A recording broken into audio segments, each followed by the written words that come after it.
आदिम जाति सेवक संघ के संस्थापक श्री ठक्कर बापा डॉक्टर राजेंद्र बाबू प्रथम अध्यक्ष के रूप में सन 1948 को चुना। 1952 में जब डॉक्टर राजेंद्र बाबू भारत के प्रथम राष्ट्रपति बने और आदिम जाति सेवक संघ अध्यक्ष पद छोड़ने की नौबत आई, तब उन्होंने निर्णय लिया कि मैं आदिम जाति सेवक संघ के अध्यक्ष पद पर बना रहना चाहता हूं तथा राष्ट्रपति पद को मैं त्याग पत्र देना चाहता हूं। ऐसे महान सेवक जिनका त्याग एवं गरिमा को देखते हुए विशेष अवसर पर आज याद किया गया।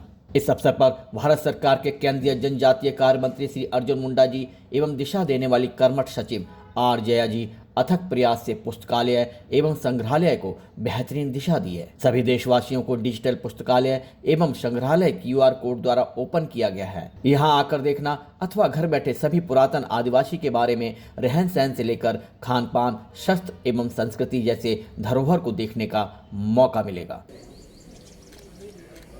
मैं बहुत अधिक बातें नहीं कहूँगा, पर इस बात की प्रसन्नता है कि भारतीय आदिम जनजाति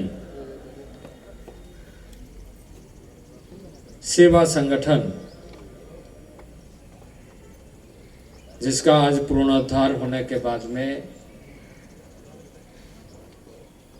समर्पित किया जा रहा है, इस संगठन ने लंबे कालखंड का ऐतिहासिक पृष्ठभूमि तैयार करते हुए यहाँ तक यात्रा तय किया है और जिसके बारे में माननीय हेम्ब्रम जी ने हम सबको बताया। अब इस बात से अंदाजा लगा सकते हैं कि प्रथम राष्ट्रपति डॉक्टर राजेंद्र प्रसाद को जब ये अवसर मिला कि वो देश के राष्ट्रपति बनेंगे या भारतीय आदिम जनजाति सेवा संगठन के अध्यक्ष के रूप में काम करेंगे, तो उन्होंने पहला जो इच्छा जाहिर की कि मुझे खुशी होगी कि मैं भारतीय आदिम जनजाति सेवा संगठन का ही अध्यक्ष रहूं। ऐसे पूर्वजों के ऐतिहासिक यात्रा के साथ, जहां पर मोरारजी भाई देसाई, पंडित गोविंद बल्लभ पंत, UN ढेबर और ऐसे बहुत सारे राजनेता समाजसेवी इस संगठन से जुड़े और लोगों की सेवा की। आज मुझे खुशी हो रही है कि इस परिसर को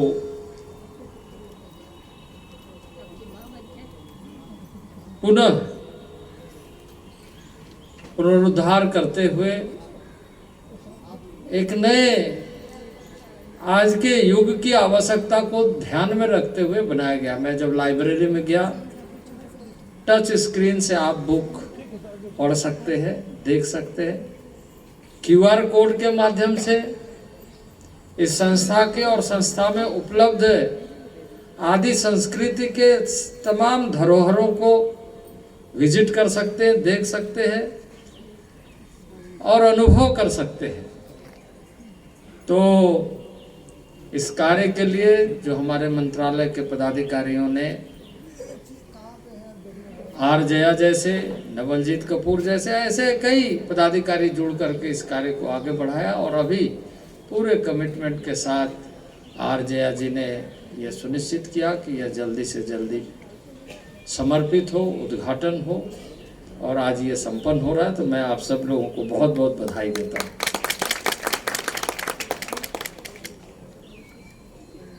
आदरणीय नरेंद्र भाई मोदी के नेतृत्व में जनजाति और जनजाति क्षेत्रों के विकास के लिए जो प्रयास किए गए हैं,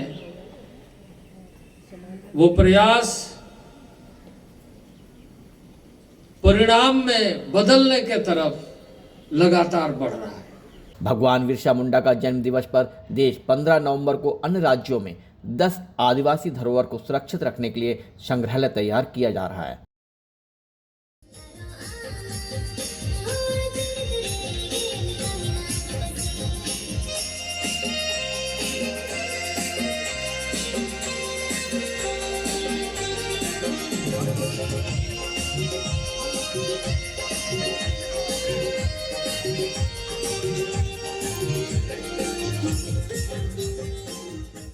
15 नवंबर को भगवान बिरसा मुंडा के जन्मदिन को राष्ट्रीय स्तर पर गौरव दिवस मनाने का निश्चय करते हुए हम आगे बढ़ रहे हैं। और इसी तरीके से गुजरात, झारखंड के साथ साथ आंध्र प्रदेश, छत्तीसगढ़, केरल, मध्य प्रदेश, तेलंगाना, मणिपुर, मिजोरम, गोवा स्थित 10 आदिवासी संग्रहालय अभी अंतिम पादान पर। साथ में अध्यक्ष के रूप में श्री नयन चंद हेम्ब्रम हैं, आदिम जाति सेवक संघ के अध्यक्ष। म्यूजियम का पूरा नए मॉडर्न लुक देना पड़ेगा और यहाँ आदिम जाति सेवक संघ का लक्ष्य उद्देश्य तो है ही है, इसको एक राष्ट्रीय आदिवासी संशोधन केंद्र के रूप में उभर के आए। तो हमारे यहाँ आज का कार्यक्रम में सब दिल्ली के आसपास भाई भायाचारी संस्था वाले, हमारे यहाँ 2 आश्रम चलता है, एक पंडव नगर में 100 आदिवासी छात्रों का और यहाँ 100 आदिवासी छात्रियों का। ये सब में आज का माहौल बन गया, आप लोग बहुत ही संख्या में आया। लेकिन अभी एक कार्यक्रम बाकी है, 75 ईयर्स में गोल्डन जुबली तो नहीं, प्लाटिनम जुबली मनाया जा रहा है। तो उसमें महामहिम राष्ट्रपति प्रधानमंत्री लोगों को बुलाया जाएगा। 24 अक्टूबर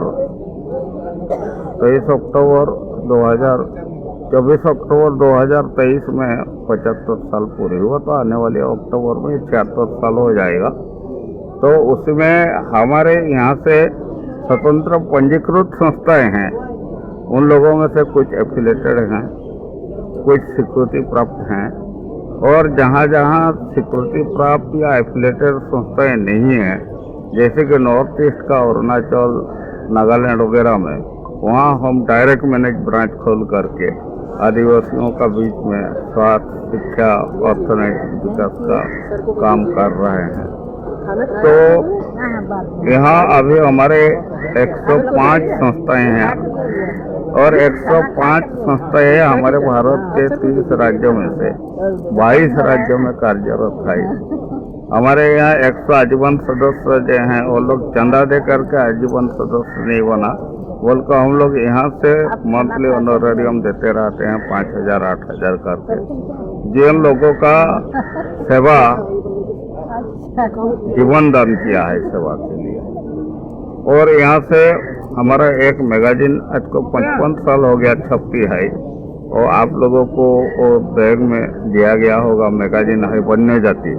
वहाँ बड़े बड़े एंथ्रोपोलॉजी, सोशियोलॉजी लोगों का आर्टिकल आते रहता है। उन्होंने तुलना इसलिए किया कि ये संस्था जब बनी 1947 में, आप हम कोई भी पैदा नहीं हुए थे।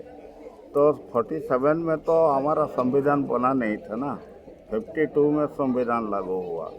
तो इसका जो प्राण प्रतिष्ठाता है ठक्कर बापा, जो गुजरात से ही थे, प्रोफेशनल इंजीनियर थे, वो उगांडा में पहले रेलवे लाइन बिछाया था 1895।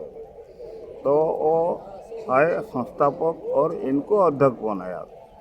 तो फिर सारे प्रांतीय संस्था को जोड़ा, एक अम्ब्रेला ऑर्गेनाइजेशन बन गया राष्ट्रीय स्तर में। तो अध्यक्ष बने राजेंद्र बाबू। तो 52 में फिर वही जब राष्ट्रपति बना तो उनको कहा गया कि आप 2 में से एक पद छोड़ना पड़ेगा। तो उन्होंने कहा मैं राष्ट्रपति पद छोड़ सकता हूँ, लेकिन आदिम जाति संघ का अध्यक्ष बना रहना चाहता हूँ, यही बात है। वनवासी कल्याण आश्रम के सचेतक, जिन्होंने इस पर अपनी राय व्यक्त की है और खुशी जाहिर किया कि हमें आदिवासियों की कला एवं संस्कृति को जागृत रखने के लिए ऐसे कार्यक्रम होते रहना चाहिए।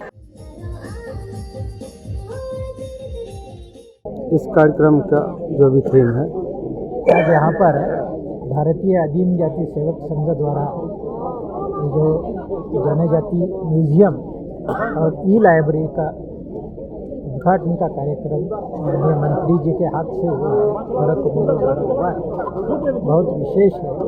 और इसका पूरे देश के जनजाति के लोगों के लिए और जो इसमें कुछ पढ़ना चाहते हैं सबके लिए एक अच्छा शुभ अवसर है। इसके साथ साथ भी उन्होंने बताया कि यहाँ जो वनोपज है उसके बारे में भी बिक्री की व्यवस्था हो जाए तो भी एक अच्छी बात है। इसके लिए मैं हार्दिक धन्यवाद देता हूँ। मैं बहुत बहुत आभार व्यक्त करता हूँ, सम्मान करता हूँ।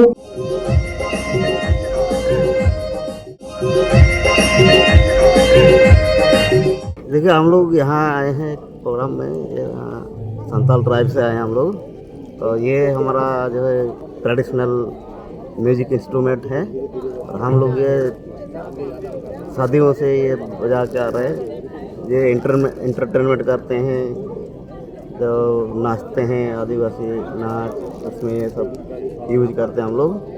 ये कहना चाहूँगा जैसे कि आजकल युवा जो है पढ़े लिखे हो गए तो पुराना कल्चर को धीरे धीरे जो है भूलते जा रहे हैं। तो हमारा संथाल कम्युनिटी में ये चीज़ थोड़ा बहुत कम देखने को मिलेगा, क्योंकि वो जमीन से जुड़े हुए रहते हैं।